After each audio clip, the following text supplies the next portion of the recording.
Hello, friends, and welcome to another episode of Boss Builder Podcast. So this week I am back from a road trip. We did our very first run of our newest course, which is Preparing to be the Boss. Had a great time with that. Back now for the weekend and frankly fairly exhausted. So part of my to-do list today was recording a podcast, and I did this podcast recording for my other station, our sister podcast, which is HR Oxygen. The audience there, of course, is the overwhelmed, overstressed, and underappreciated HR professional. After talking to our guest, and the topic was how to slow down your life to speed up success, I thought, you know what? This is going to be a really good one for this podcast. And so for those of you who are listening to it today, you're probably thinking, all right, I'm not going to listen because it's some touchy-feely thing. And if that's you, then just be quiet and listen. Some of you might think, well, I'm not a spiritual person and I don't believe in that stuff. Or some of you might say, I'm a religious person and we don't believe in this stuff. It doesn't really matter what you believe, what you think, what you feel. Bottom line is, if there is something that can help you feel more energetic and more productive, you would probably be interested in checking it out. So our guest is Visa Shanmugam, and she was actually introduced to me through my director of operations, Lisa Young. I guess they're neighbors, and I was really excited to chat with her. And after we did it, I thought, you know what? Absolutely, this is going to go on Boss Builder Podcast. So you all know what to do. Let's buckle up and get ready to roll. Sally, take it away. Welcome to the Boss Builder Podcast.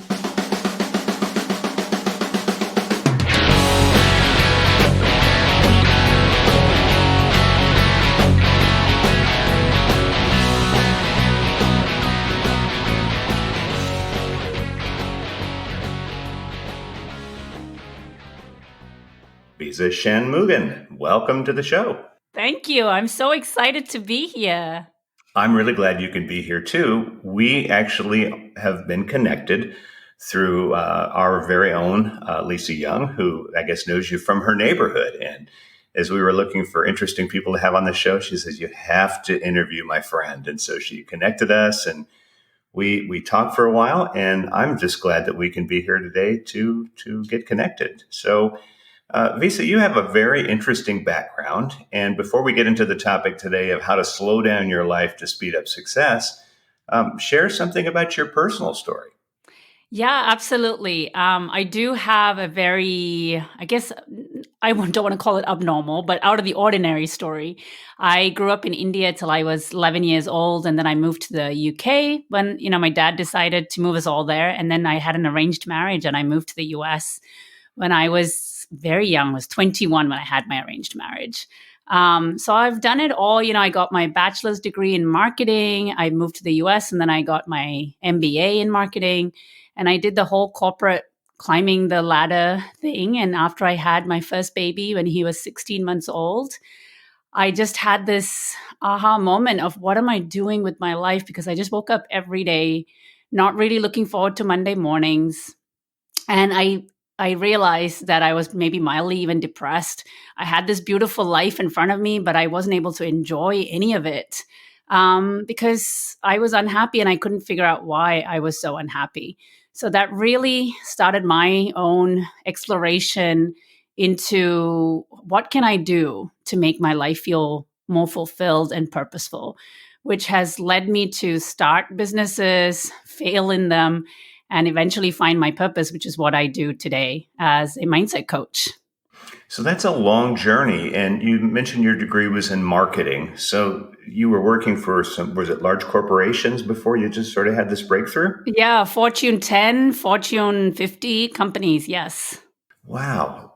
So I want to just pause and go back a little bit because I have never actually talked to someone who was in an arranged marriage. And I have probably a billion questions I would love to ask, but we can do another episode on that one. I'd be really interested. I had watched this special on the CBS Morning News a few months ago, and it was actually featuring relationships from around the world. And they went to India, and I guess from what the news says, and of course I'll ask you to verify, it's very common there. But what was also interesting is how low the divorce rate is as compared to a country like the U.S., where the thought of an arranged marriage is just something that no one would ever even consider here. So I'm just a little curious about that. Was that out of the ordinary for you, or was it just something that was to be expected? It was something completely expected. I mean, that's what my parents had. That's what my grandparents had. I didn't know any different. So growing up, that was always what was expected of me. One of the greatest fears for my parents moving to the UK was, what if she decides to not have an arranged marriage? So when they brought me at the very young age of 11 years old to the UK, the thing that they would keep telling me is, remember, you're not allowed to date boys. You're going to have an arranged marriage. So yeah, that's the way it was. Yeah, well, I think about myself as the parent of three young adults, one of which is already married with children, but two others. And I keep thinking, I can pick a really good partner for you just because I'm old and I know these things. But I don't think they would ever be down for that. Well, the interesting thing is that I have now met many women that would like their parents. They say, I wish my parents would actually pick somebody for me. Maybe they've had their heart broken one too many times, but I think with life experience, you start to realize, you know what, my parents actually have my best interests at heart. And sometimes they know us better than we know ourselves. Yeah, I would have to agree with that as a parent. And I guess we bring all the wisdom of experience with us, and we've seen young love, we've experienced it and know what works and what doesn't. So I am actually a big fan. Again, convincing my son and daughter, I don't think that's going to happen, but maybe they'll tune into this podcast and they'll say, Dad, I think it's time you pick somebody for me. And then I'm going to call you back up, Visa, and ask you for some help. Okay, well, I don't personally have any experience of picking partners because my kids are very young. I've been happily married for 16 years, so I can definitely give them the pros of it. Well, that's what I would want them to know is the pros. So to build on that a little bit, when your children get to that age, have you thought about what your influence will be in that Oh realm for them? boy. Well, they are born and brought up in the US. So I have, you know what? I don't have an answer for that. I don't know. I hope that I teach them enough good values that when the time comes, they will decide whether they want me to pick somebody for them or they pick, her themselves. But that is something I have not thought about, but I don't have any expectations of them to have an arranged marriage because of where they're growing up. I don't think that's a fair thing that I can put on them. Well, where you live, there's a community of, it's very international. We lived there for 14 years. And I think at one point I heard that there was 35 different languages spoken, Yeah. which I think there's such a multicultural, aura. But boy, if you came here where I live, there's nothing like that. Yeah, we live, I think it was named the most diverse county in the United States, or at least one of the top. Yeah, definitely. Well, that's exciting because, again, where are you going to have children really get a whole world experience in their own neighborhood? Most definitely different, again, from here, even where I grew up. But anyway, I'm not going to go there anymore because, again, I'm super curious. But I appreciate you sharing that. I want to go back to your happy and successful life. Things were on paper looking really good for you, and yet inside you were unhappy and you felt empty. And I'm just guessing a lot of our listeners might be in that same predicament right now. Why do you suppose that happens? I believe I can only speak for myself. And now the more clients I help, I'm starting to see the pattern, which is that we tend to really chase things outside of ourselves to fill a gaping hole within ourselves. And so we tend to chase the job promotion or maybe the perfect weight, the big house, the big vacations, money in the bank. All of that we think is going to give us happiness. And so we go chasing after them. And sometimes we're able to get them, sometimes we're not. And I'm sure a lot of your listeners would have noticed that once they do get that promotion or they get to that ideal weight, the shine might be there for 1 or 2 weeks, but then that old feeling creeps back in again. And then the itch starts again. And you start to think, well, maybe I just need to move companies, or maybe I need to be able to fit in these jeans. So maybe that's another 5 pounds, whatever it might be, the goal keeps shifting. And so we keep chasing and chasing and chasing. And that's what I was doing in my life. I thought I just need to change companies, or I need to get a bigger pay or a better bonus. And every time I got to my goal, it didn't fill the hole inside of myself. And so, you know, if you want to feel full on the inside, the solution, whatever the thing that you are chasing for, also has to come from the inside. That is the big thing that I want everyone who's listening to this to take away, is that the solution also comes from within. It is not external. And we tend to live in a world that feels very isolating and scary, especially if you listen to the news. It's most often always bad news. So talk about feeling scared, right? You turn on the news and it's all about what's going wrong with the planet, the wars, the politics. Nothing actually makes us feel good. So one of the things I don't do anymore is listen to the news. Yeah, it's probably one of the healthiest things a person can do right now. Yeah. So we live in a time, we fear time running out. We fear money running out. Our energies are always exhausted and drained. So we don't take the time to be still. We feel so disconnected from ourselves and to the world around us. And no wonder I was waking up every day feeling so unhappy. Well, I'm guessing too, if somebody's listening to this, they're thinking, okay, I am working, 10, 12 hours a day. I'm doing work at home. I am going to do work on the weekend. I'm doing all these things. I'm not getting ahead. If I am getting ahead, it's very, very slow.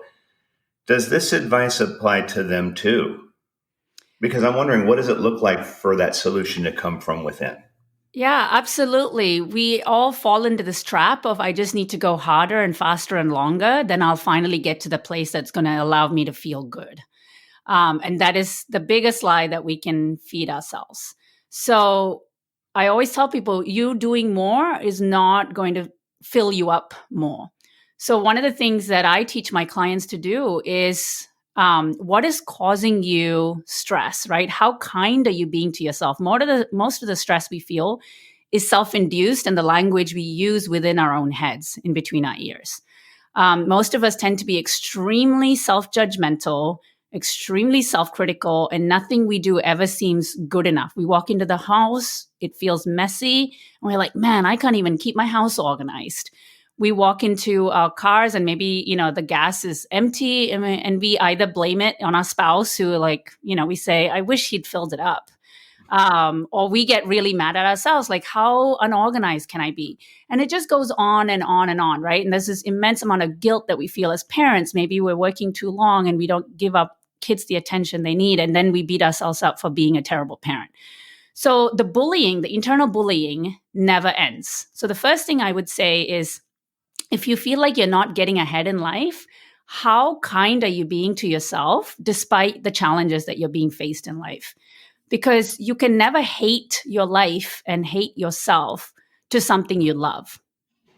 You can only love yourself and love your life to creating the life you love, right?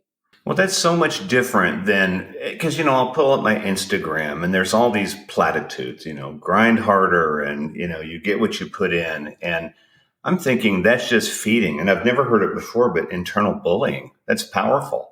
But Yes. I think that's what we do. I can tell you personally, I've done it. I'm a very bad bully to myself. And I disguise it as I'm just pushing myself hard. But it's no wonder you can be exhausted with this. It absolutely is exhausting because you can never get away from that bully. And oftentimes, again, when I coach my clients through this process, they realize the voice that they're hearing is never actually their own. It's either a parent, well-meaning parent, a well-meaning teacher, well-meaning professor, and it's usually their voices that get disguised as our own.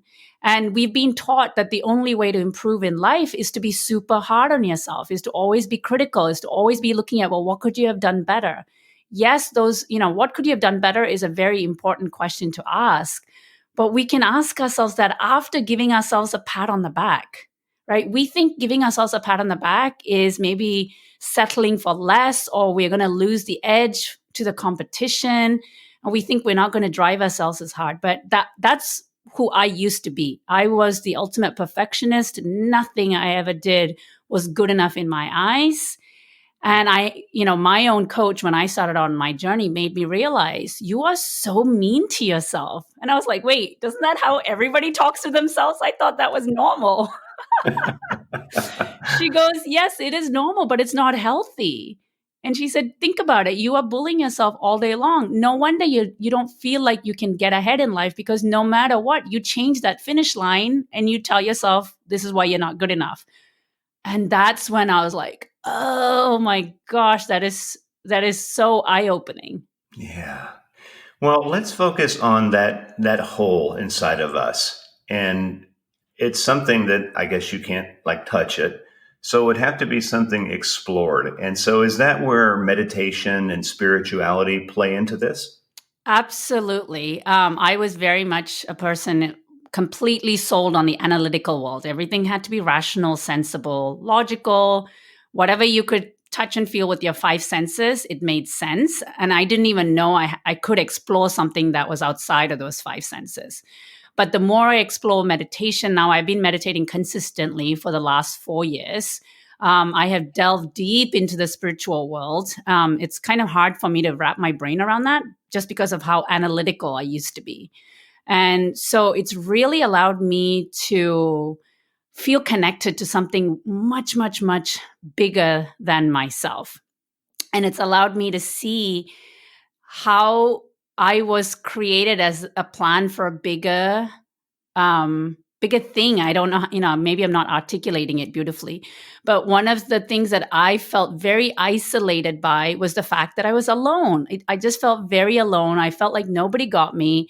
And I felt like anything I wanted to achieve in life had to be so hard. I had to work 200% to achieve anything in life. And now the more I meditate, the more I feel connected to the world, the more spiritual I become, I realize that I'm actually co-creating my life, which is that the universe is actually a partner with you when you are dancing through life, and life has become so much easier. I have some mind-blowing stories of co-creations happening in my life and visions coming true from my meditation. And now that's part of my mantra is you have to learn to slow down to speed up success. And part of slowing down comes from learning how to meditate and delving into the spiritual world. So those are two different concepts. Is meditation a tool in spirituality? I mean, how are those different? And is spirituality, I mean, does that have to be religion or can it be something different? It can be something completely different. Just because religion and spirituality are two very different things. But I think if you distill the core of what they actually talk about, which is you believing in a higher thing beyond yourself, I believe that's what both of them boil down to. And people have different ways of going about building that belief. Some people have religion, and people like me, I'm more spiritual. And I believe that, God exists within us. It's not something outside of us. So that's the big difference, I would say, is between spirituality and religion. And so meditation is, like you said, it is a tool that helps you touch into that spiritual self.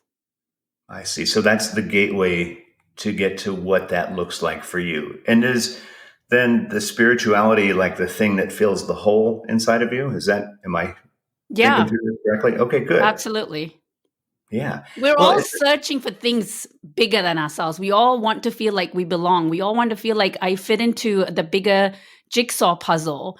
We all want to feel like I'm making a difference, right? That's why we're all here in this world, is we all desperately want to know, me being here, does it actually mean something? And is it making a difference? And when we through meditation, when we go within ourselves, you do feel that connection. well, meditation is now it seems like a lot more people are talking about it. I've had people on the show before that talk about mindfulness and things like that. So, tell me what the difference is between mindfulness and meditation, or is that a word that you use? Because I just hear it everywhere. So, mindfulness is really bringing your mind into whatever it is that you might be doing in that moment. So, a lot of us tend to live in our heads, which means you're either living in the past or living in the future. You're thinking about what could I have done differently this morning to come to my meeting on time? Or you're thinking about how can I get out of work early enough to get to the grocery store, to come home, make dinner, and get my kid out the door for their physical activity, right? We're not actually looking and being present in what we are doing. And so mindfulness is really about slowing down and bringing your five senses to whatever it is that you're doing in that moment. So for me, And it's very difficult to be mindful all day long. That's not even possible, I don't think, unless you're maybe the Dalai Lama. But one of the ways that we can become more mindful is if you tend to make coffee in the morning and that's one of your favorite things to do, how can you be more mindful in that process? Breathe in the aroma of the coffee. Feel, what does that mug feel like in between my hands? The warmth, can I feel it spreading through my fingers? And look at the color of the coffee as you make it. And if you pour milk, how does it lighten that dark coffee, right? It's really using your five senses to slow you down and bring you back to your breath. And so when you are feeling anxious, maybe in traffic, again, you can be mindful instead of stressing out about, oh, shoot, I'm going to be late. Focus on your breath, right? Is it shallow? Is it rapid? So then slow it down, fill your belly up with air and really feel the air going through your nostrils, down your throat and down to your belly. And then exhale and feel that belly emptying out. That's really being mindful. Wow. So that's like going as deep inside as you can. Now, is meditation kind of like that, or is that different? Meditation or is that the is practice? Yeah, the meditation practice is you're just cutting out all the external distractions that's happening, right? So for a lot of people, meditation, just sitting in silence for 10 minutes really scares them. So a good way to, I guess, transition into meditation is to start mindfulness. But it's so hard to separate the two because they both feed into each other so much. Meditation helps you become more mindful because it helps you really slow down the moment, become aware of the moment. And meditation, I love saying, your breath is probably one of the most unconscious things that you do in your life on repeat, right? We don't even think about breathing. And so meditation is bringing consciousness, conscious awareness to the most unconscious part of yourself, right? And so it helps doing that because what happens is as you get better and better at meditation, it allows you to become aware of the things that you do unconsciously, which depletes your energy, which makes you lose your handle on things. Those reactions we tend to have, and then we go back and we think, oh gosh, I wish I could have handled that differently. I wouldn't have said it if only I'd been able to, control my emotions better. Well, meditations helps you do that. It helps you control your emotions because it helps you build a tiny little gap between what's happening right now, what's triggering me, to how am I going to respond, not react, but respond. Meditation helps you lengthen that gap. So is there a particular place that you should do this? Because it sounds like the mindfulness, I should be doing that. It could be anywhere. But I mean, do you have a meditation area of your house that you get into? And if so, how do we set that up if somebody wanted to do that? Or am I way off with that? No, your meditation, it works much better if you do have a place in your house that is dedicated to your meditation. So for me, that I would say, what is the safest part of the house that you feel? Like, where do you feel cozy? Where do you feel secure in your house? Where does it give you all the warm and fuzzies when you think about your house? If it's your bed, I would say make it your bedroom, not your bed, because most people tend to fall asleep when they meditate in their bed. So for me, it's a nook in my bedroom. I have a comfortable chair and I have a blanket because I tend to get cold. And that's it. You can have candles, you can have flowers, whatever you need to make you feel at peace. That's going to help you slow down. So, I cater to women, so I call it the goddess space. So whatever makes you feel like you're being taken care of. And I would just start with 5 minutes. If you can't do 10, I would recommend 10. But if that scares you, start with 5. For me, having apps have definitely helped. I think if I just tell you to focus on your breath for 5 minutes, that's going to sound really intimidating. There's a ton of apps out there. And it's worth investing. Some of them are just $60, $70 for an annual subscription. And they help you, they keep you accountable. There's a community within those apps and you can check in. So just get into their practice. It's like brushing teeth, right? Don't expect your teeth to become clean if you've never brushed them in one day. It takes consistent practice. The same with meditation. You're not going to see any benefits on day one. If you go in with expectations, be prepared to be disappointed. Just do it for 90 days straight and you will be amazed at how much better you're sleeping. You might be eating less because a lot of us stress eat. So the weight might be coming off. You might be actually have more patience with your kids because now you're taking 10 minutes of the day to yourself. I mean, the benefits just go on and on and on. But most people are into instant gratification and they think, but I'm wasting 10 minutes of my time by doing this. Nothing's actually happening. But I want you to take the long-term view and say, if I give this 10 minutes to myself, it's probably, extending my lifespan. It's improving my relationships. It's improving my health. I'm probably going to be losing weight. Is that worth giving 10 minutes of your time every day? Sounds like you're going to be fighting with that inner bully on this occasionally.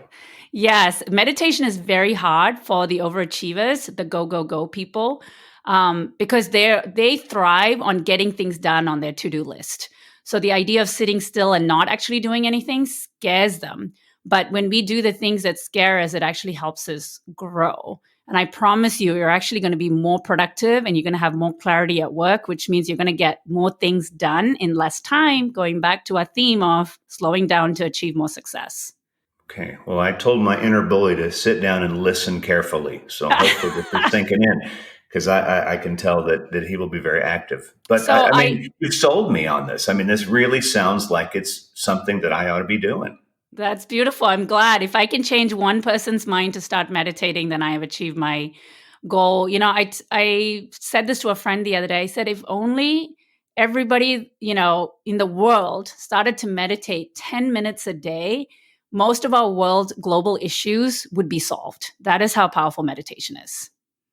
Wow. Yeah. And think about what we'd save on defense budget, right? Exactly, exactly. We spend way too much of money, time, energy on fighting things instead of learning to love things. Well, I think that especially where you live, which again, we've lived in that area for many years. And when I came out to the country to live, which has been almost 6 years now, it took a long time before I could just take myself out of that stress. And then I remember we came back to Maryland for a trip, and within 10 seconds, I blew the horn at somebody. And I told my daughter, this is the first time I've used the horn in like all these months. So, it might be easier for someone who lives away from the rat race that some big cities have. But even still, I think that this is going to be valuable for anybody that wants to just start doing some internal healing. And you say that one of the pillars of your work is radical self-love. I'm intrigued by that because is that the enemy of the internal bully, or where does that fit into this? So radical self-love is a term, self-love is thrown around a lot, but I focus on radical self-love, which is learning to love the imperfect self today, right? We all believe I'm not good enough. On some level, we all have this deep-rooted fear of I'm not good enough. I'm never going to be able to fulfill my potential. We have these fears that's running inside of us. And we all wait for some future event or goal to happen. And we wait and we think, when I get to that place, then I will be able to like and love myself, right? We all wait. And so you spend your entire life waiting for this other version of yourself to show up. And then we think, okay, then I'll be happy with myself. Well, no, that's what actually creates our entirety of our unhappiness. So radical self-love is learning to embrace and fall in love with the self that you are today while always reaching for more, right? So again, it is going back to that inner bully. It's this constant self-talk that we have, which is not kind. After this podcast, when you've listened to it, I want you to just for the next half an hour or 1 hour, try to become aware of the internal dialogue that you're having in your own head. It's probably a lot of judgment. It's either judging others or you're judging yourself. You're not going fast enough. You're running late. You're terrible at this. You're bad at that. You will be amazed at how mean you are to yourself. And so radical self-love is learning I am perfect the way I am right now. And most people will not be either able to say it to themselves and believe it.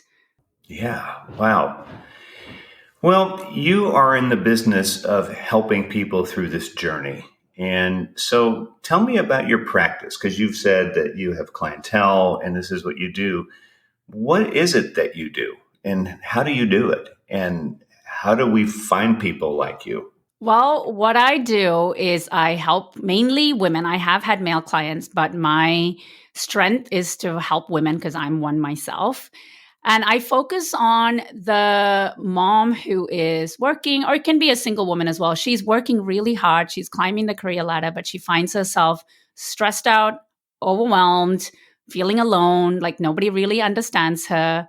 And she's working ever harder and not getting ahead in life. And she just feels totally disconnected, very much the woman I used to be, right? She wakes up on the weekday mornings with maybe a pit in the bottom of her stomach, and it's like go go go, that's all she does, and then she crashes into bed at night and she starts the whole thing again. So she's completely aware of the fact that she's stuck in this 9 to 5 hamster wheel rat race.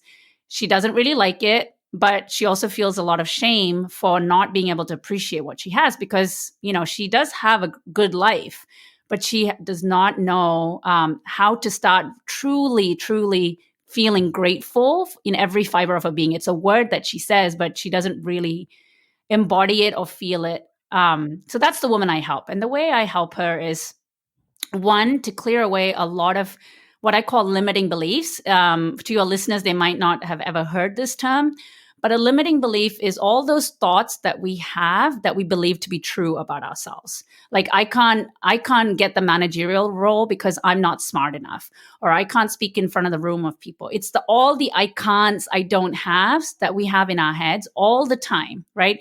Oh, I can't put myself out there. No way, I'm too shy. Oh, I can't speak up in a meeting. Oh, I can't say that to my boss. It'll probably sound stupid, right? It's all those things that we hold back because of, I'm doing air quotes right now, the truth in our heads. And what I help my clients do is separate what are your actual thoughts versus what are you feeling right now, right? Thoughts and feelings are two very different things. And our thoughts run our life, and our feelings what drive us to make those decisions. So, I mean, I could go on and on with this answer, but when I help my clients separate thoughts from feelings and get in touch with their feelings, we're actually able to heal a lot of hurt from the past. All of us, regardless of what kind of childhood we've had, we've all experienced trauma, micro trauma, macro trauma, big and small trauma. And those traumas shape how we show up in our everyday lives. And a lot of those traumas are invisible to us. We think it didn't really matter. It happened a long time ago. Well, let me tell you, those incidents actually affect what you do today and what you don't do today. So I help my clients connect to those traumas, heal them, forgive people, to then really feel free, right? Free to be who they need to be. We all think we need to present a certain version of ourselves to the world. And I strip all that down and I take my clients to their true self. And your true self is actually your most powerful self. So clients that have worked with me, some of the results they've gotten is, I had a client that was doing the equivalent of 2 full-time jobs. By the time we were done working, she was able to get rid of one of her jobs, but still keep the pay, get a ton of support. Now she was showing up less stressed in her personal life. I've had women where money started showing up because now they're open to more receiving. I've had clients start their own businesses, which they've been waiting around for years to start because they were too scared. So that's kind of what I do. And I do it through, I do Zoom, which is a video app that we use to talk. So we have sessions.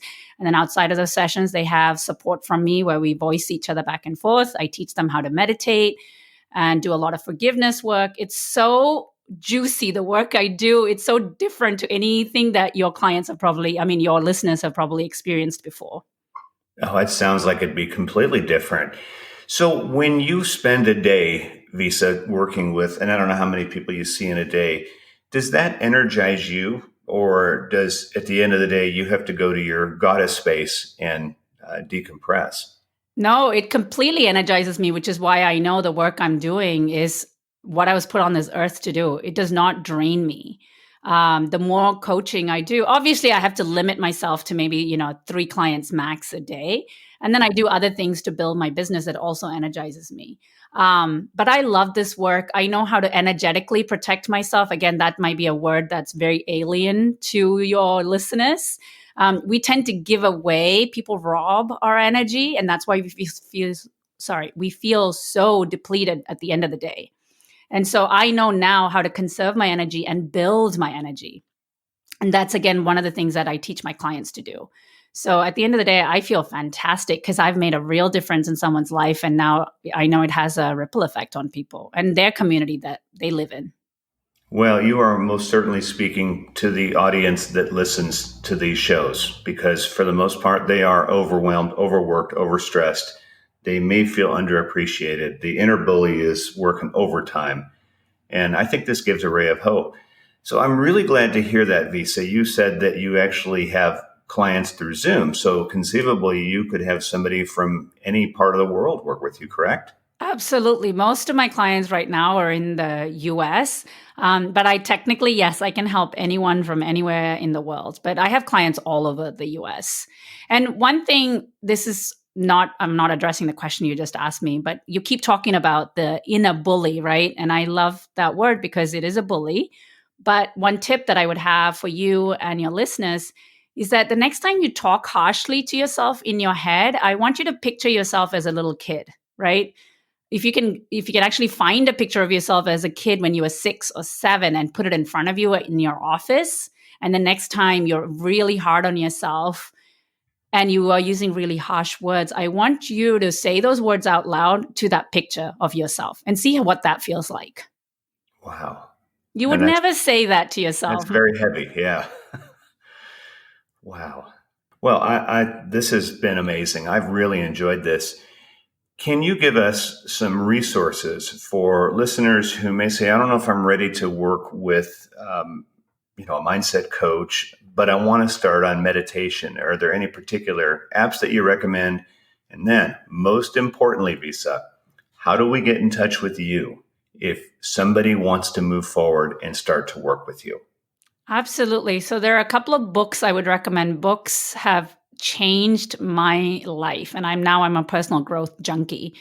So one book I would recommend, it's called Becoming Supernatural by Dr. Joe Dispenza. So Dr. Joe Dispenza is actually a qualified doctor. He's an MD, and he's done a lot of research into tying spirituality and science together. So those of you listening where you are feeling that you're feeling very resistant to meditation, you don't really think it works, go read this book. It's going to change your mind because there's so much scientific evidence to show that meditating can help actually heal diseases. If it can heal your body, imagine what other things it can do, right? So that's one book I'd recommend. And then the second book that truly changed my life it's called The Universe Has Your Back by Gabrielle Bernstein.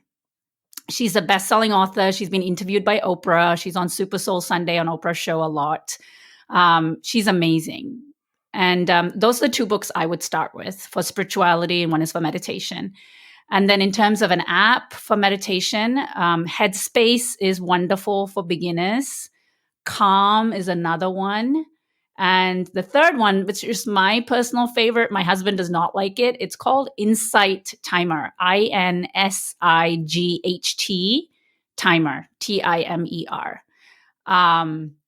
That one, I would say if you've been meditating for a while, it's maybe more of an intermediate meditation app, which is my personal favorite. And as far as where can people find me and my work and what I'm about, so I'm very active on LinkedIn. You can find me under my name, which is Visa Shanmugam.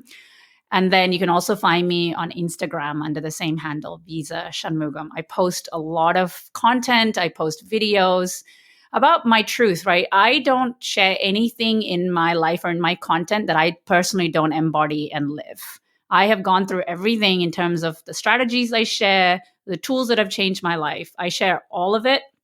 And I'm not somebody who's just got a certificate, then I preach, right? Like I'm not about preaching. I'm somebody who lives it and then teaches it. So LinkedIn and Instagram is where you'll find me most active. And I do have a website, www.visa.